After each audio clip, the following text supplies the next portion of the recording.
Hi everyone, welcome back to DevDojo for all. Continuing the method reference, we spoke about the first reference to static method. Now we are going to talk about the reference to an instance method of a particular object, and then this weird one here, that's the reference to an instance method of an arbitrary object of particular type. Well, this is pretty weird, but once you understand what it does, it's pretty simple. So basically, if you take a look here, it's very similar to what we have previously. Okay, let's go back.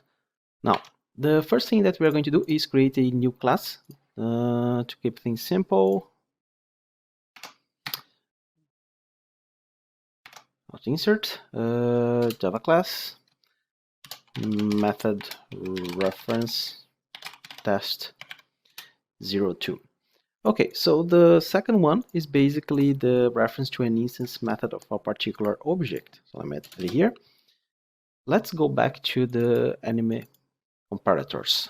Let's do something very ugly and lazy. Let's copy one of these methods, for example, this one, and let's create it without being static. And of course, I have to rename no static, just to use as an example. Now, going back to method reference test 01, I will copy this list of enemies, the same list, and now I want to do exactly the same thing. I would like to sort, by episodes, but without the static method. Basically, enemies dot sort, and then enemy. In this case, we could, if you try to do this, enemy comparators, compare by episode non-static, you do have a problem. As you can see here, non-static method cannot be referenced from a static context. So what can you do here? You can do the following: enemy comparators, create a regular reference variable and then an object, and then this reference comes here. And as you can see, enemy comparators, Control Shift F10. Oops, enemies, not enemies comparator. We have it sorted by episodes. Now, this is exactly the lambda expression that looks like this. You know that we need two objects, so basically A1, A2, or anime1, anime2.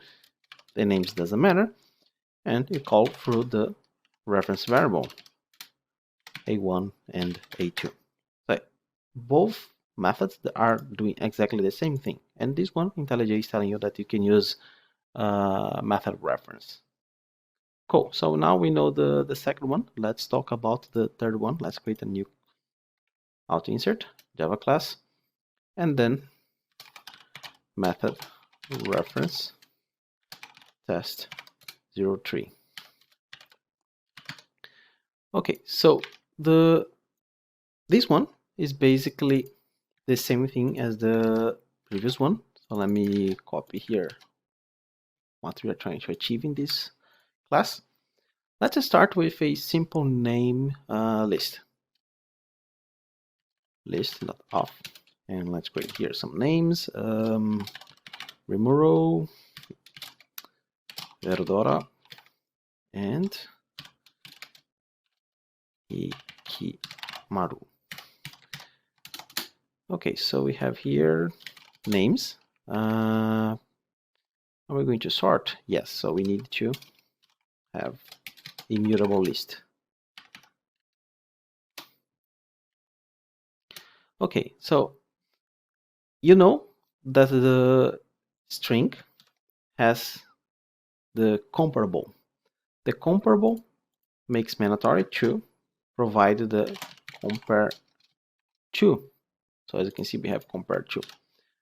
Now we can here in the sort names dot sort call string column, and then the compare to. let's call salt, and then we call it names. Ctrl Shift F10, and as you can see, we have the list sorted by names. Now let's think that you would like to have a function that will receive a number that as a string, and you would like to return the integer value of this string number. So you are basically getting one type as argument and returning something different. We know that we can use the functional interface function that has two types, T and R. We are getting here a string and integer as return. Num2 string integer, and then integer parse int. If you go to the parse int, in this case, yeah, it is static, but I want to show you that you can have like reference variables that will basically store that lambda for you. And how do you call it? Num2 string integer dot apply, and you can give a number 10, for example, and this will return a integer num. Ctrl Shift F10. And another example is, let's say you would like to, let me see, let's say that you would like to check a list and make sure that it contains a name, for example. Let's say that we are working with this string, this list of string that has names, and would like to give a name and return a boolean if it has or not. So basically, you want to return a boolean. We know that we have the predicate that's going to do a test and return the boolean based on that test. But the problem is we need to pass the list and then the name. So two different types. Well, Java, thinking about that, created the B predicate. So B predicate is the same as the predicate. The difference is now you have two arguments, T and U. And this will allow us to say that we are going to pass a list of strings and a string representing the name. And then we are going to check name, list, and we have the contains. So if you go to contains, it's not static, and it's going to get this object and return boolean if contains or not.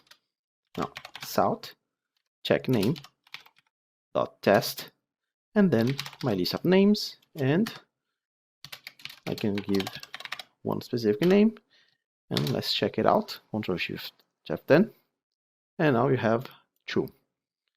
So as you can see, it's basically the same thing. It's just another syntax that you can use in another way, the method reference. Cool. I think we can move on to the next one in the next video. Bye.